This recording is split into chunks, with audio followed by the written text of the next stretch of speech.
Here, some weightlifters adopt unorthodox technique to compensate for fundamental errors. Why is this permitted at elite level? Where's the next question? Is this a fault of coach or athlete? So there's a few things going on here. Sometimes it's basically a cost benefit analysis, and it's like, okay, we probably could fix this, but how fast could we fix this?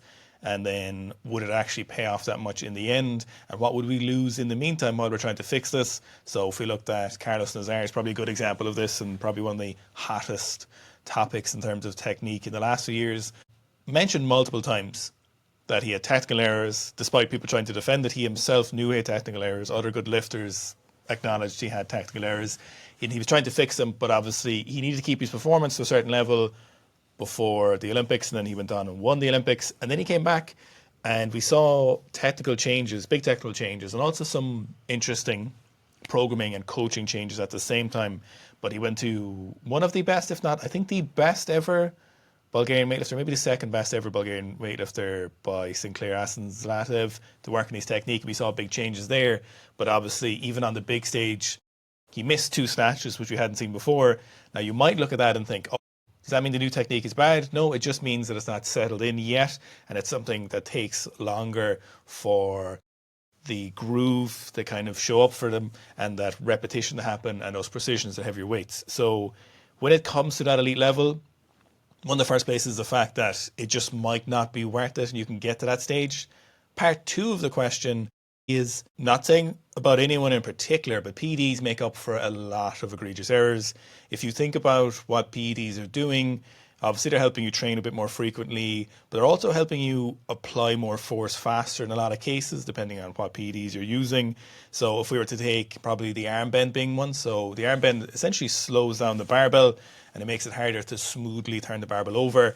As Anton likes to say, the bar doesn't fly when it's turning over, which I think is a nice little cue.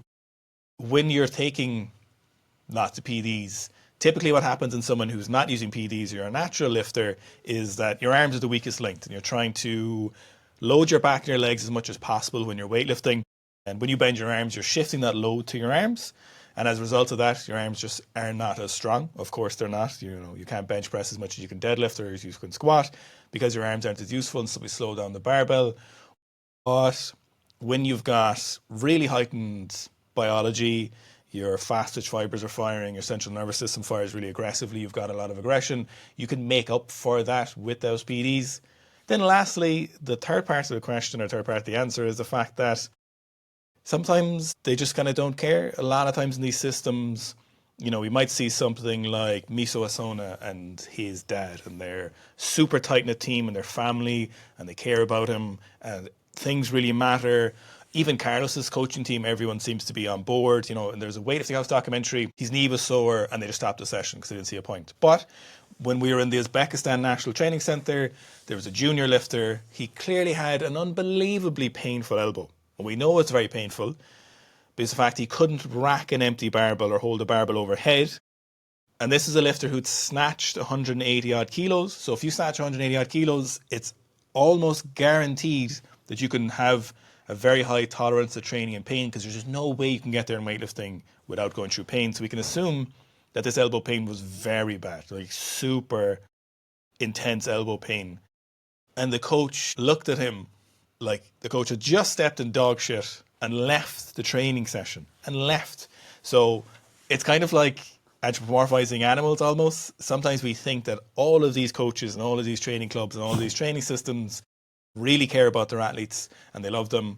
But as with any other job, a lot of the times it's just a job for these people, and some of them love it and they want to do their best, and it kind of follows, I suppose, that general BART path distribution or bell curve. Is just kind of, there's some fantastic coaches, there's probably a lot of people who are pretty good, and then there's just some people who don't care. And in these systems where weightlifting is a job and you have multiple lifters coming up every few years or months or whatever, one individual lifter might mean very, very little. We saw this with Ilya, for example. He had scenarios where he had to leave the national team, had to get in contact with the president. The president gave him special opportunity to do whatever he wanted. So there's a lot of dynamics at play there. It might not be worth it. PEDs play a big part in it, no matter what you want to say. If you were less powerful, you couldn't get away as much technical errors. And sometimes it comes down to just complete apathy, where you're just like, oh, fuck, I have to go coach a weightlifting club again today. So that's kind of why. I think Sometimes we see this from the outside. And again, Darren and I have been lucky enough to be into lots of countries and seeing the system and seeing how the butter is made or the bread is made. And again, it's just like a job, and you get to know people, and you've been coaching for long enough, and it swings and roundabouts. And it's kind of, some people are really good coaches and they care and they want to fix everything, and some people are just like, oh my god, another competition. If you're 30 years into it, where does it go?